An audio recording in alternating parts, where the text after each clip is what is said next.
Hey class, good afternoon and welcome back to Lifespan Development. Welcome to week number 3. We are getting close to the halfway point. I can't believe I'm already saying that, but welcome back. I'm so excited because we're already into November. November is probably my favorite month of the year because it's fall and it feels wonderful outside, but it's also the time of the year where just a lot of cool stuff is happening. I feel like my favorite thing to do is watch football, and this is the time of the year when football gets really good, and Thunder basketball is starting up, and all kinds of cool stuff going on. There's Thanksgiving, and also inconveniently, it feels like as a student, everything is due in November. I'm a graduate student. I'm sure I've said that in the last couple of videos, but all of my classes, everything is just conveniently due this month. So maybe you're experiencing the same thing in your other classes.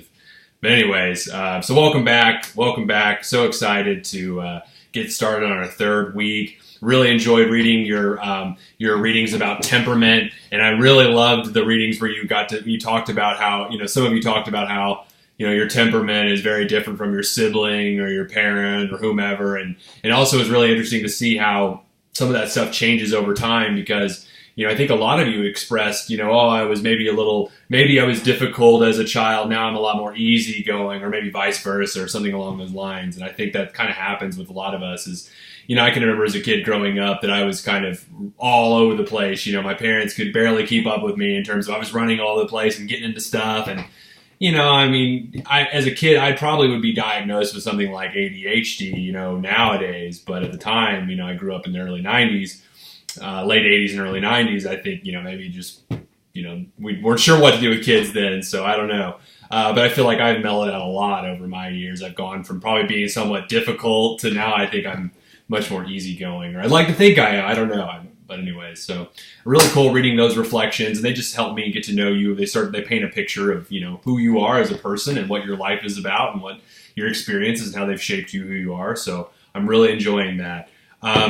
Just give you a heads up, exam 1 is due Monday night. I know a few of you have already taken it, and that's great. The results are really good so far, but just be aware if you haven't, it is due Monday night at 11:59 p.m.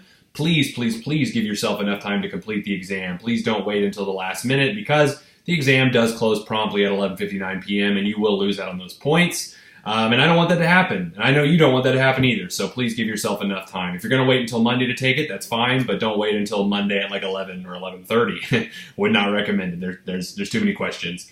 If you've already taken exam 1, forget it. Don't worry about what I just talked about. Move on to our next 2 chapters. This week we're only covering 2 chapters, but we are moving into a new stage of development.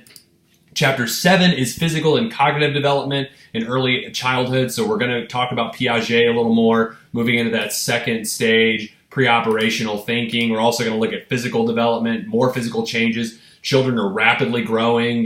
They're experiencing rapid growth. Then that growth kind of slows down a little bit. They're still growing, but it's just not as rapid.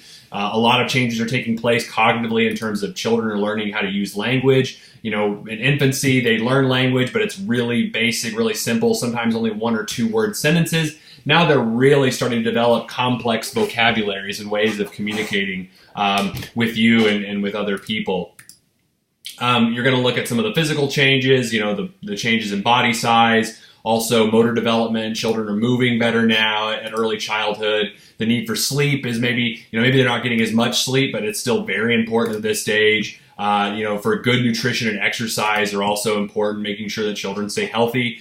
We have a problem in our country with childhood obesity, so it's really important to start thinking about, nutrition and exercise for children at a pretty young age. I mean, it's not, you shouldn't make your kids go run laps or anything like that, but, and thinking about enrolling them into sports or getting them involved in activities that get the heart rate going instead of just sitting around inside and playing video games all day. That's not a bad idea. So read chapter 7. Then you're going to read chapter 8, which is same time span, early childhood, but instead we're going to look at SocioEmotional Childhood.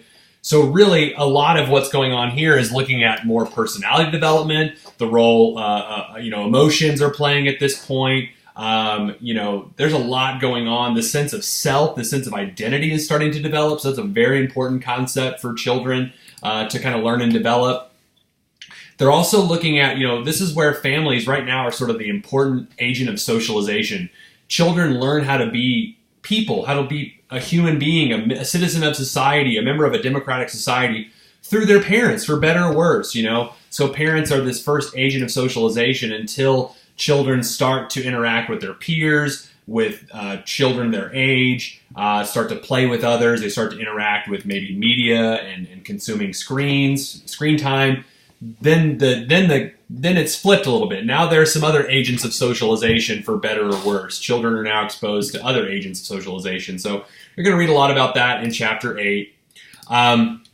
So only 2 chapters this week. Very cool. I know sometimes the 3 chapters might be a little much, but hey, this is an 8-week class. We move really quick, so you'll need to read only 2 chapters this week. But because it is an 8-week class, Exam 2 will also it'll be open this week. So you're having weeks with back-to-back exams. I know that might be tough, but I know you can do it.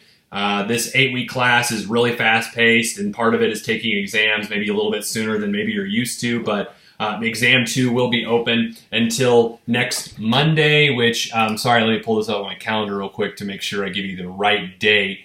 I'm going to open it up tomorrow on Saturday, the 3rd, but it'll be open until the 12th. So you'll have a little more than a week to take the exam. It covers chapters 4 through 8. So by the time you finish your readings on chapters 7 and 8, you should be more than prepared to take the exam. It's very similar format to the last exam. It's 70 multiple choice questions. They're application based. I don't really care that you know the definition of something. I really am more concerned that you know how to apply it in a real life context. So keep that in mind as you're preparing for the exams. When you're studying, think to yourself, can I not only define it, but can I think about it in a real world setting? Can I apply it to my own life? If you can do that, you totally understand it and you got it. So yeah, there also is a discussion post this week I'll be putting up after I record this video. Your initial post needs to be in by Wednesday. Your peer responses by Friday. I'm really enjoying your discussion posts so far because, again, they're the way for me to get to know each of you. And I think each week the topics we were able to paint a bigger picture of who we are as a person, as an individual.